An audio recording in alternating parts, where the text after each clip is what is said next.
Hello. If you're watching this, you're probably using a computer and you're probably on the internet, both of which are technologies that were developed through research and development, at least partially funded by the federal government. I'm joined today by R&D processing engineer Ryan Rivers, who works at the Marvell Nanolab at Berkeley, UC Berkeley. Thank you for joining us, Ryan. Well, thanks for having me, John. Yeah. Can you explain to our viewers briefly what your position is about? So at the Marvell Nanolab, we work on the computers of tomorrow. So what we build and design microchips and try to build the next one that's you're gonna see maybe 10 years down the line in computer infrastructure.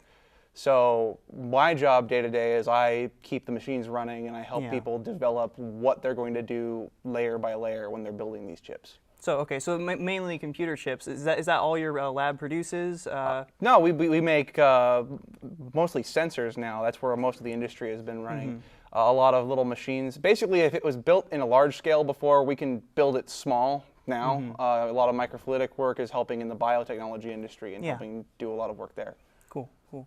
All right, well, there's been a huge narrative over the past several years, basically saying that the government can't do anything correctly or efficiently, and I think that the research and development is an area that is often funded by the federal government. You, as an engineer who's been working as an engineer, I think, for 3 years now, right? Yes. Yeah. Working as an engineer at a national lab prior to working at UC Berkeley. Where do you think the role of government is when it comes to research and development? So research and development happens in a few stages, and what a lot of people see is the Apples of the world who do research and development at the product level stage. The product level stage isn't where research starts. Yeah. Research starts in usually in a non-profitable environment. You cannot get profit out of basic level research. So where the government steps in and starts funding research is usually at the DOE level or the academic level, where we're talking. DOE, what's that? Department of Energy. Okay.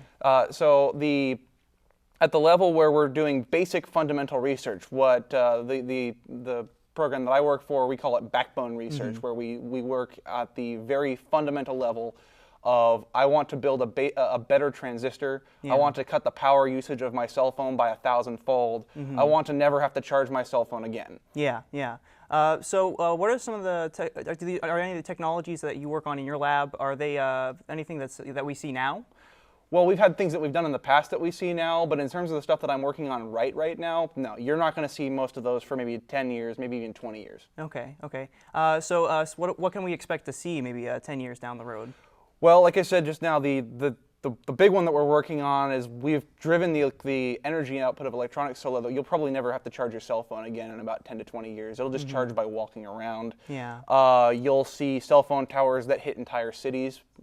Maybe not quite the entire size of San Francisco, but something akin to that size. Yeah. You'll see the Google projects that are coming out now. I think you're going to see cars that drive themselves. That's going to be a big push soon. That'll unlock all kinds of different things that cars can't do right now because of safety issues. Yeah, yeah. So things like that. You're going to see a complete revolution in how we see the way we interact with the world. Yeah. All right. What about on the medical side of things? Is there anything that you've noticed? I know you don't personally work in that field exactly. Well, I mean, today they were showing that they were able to cure a little girl's leukemia by using an HIV modification to cure cancer, and it appears to be working. A lot of stuff like that's in trials. I think there's an HIV vaccine in trials right now, stuff like that. So basically what you're saying is that when it comes to research and development, you make the building blocks for newer technologies. Right.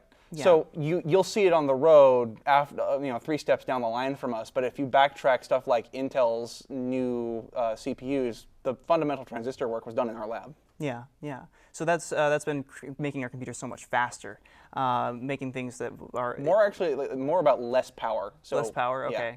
All right. So that means saving energy is really important at this point. Well, what it does is it means it drives it down to the point where we can print it like paper. All right. That's all the time we have today, Ryan. Thank you for joining us. And just remember at home that the government is very capable of doing things right. There are things that it funds that very few other organizations are capable of funding, such as national labs and research and development, which you can't start up in the private sector. So thank you for joining us, and have a wonderful night.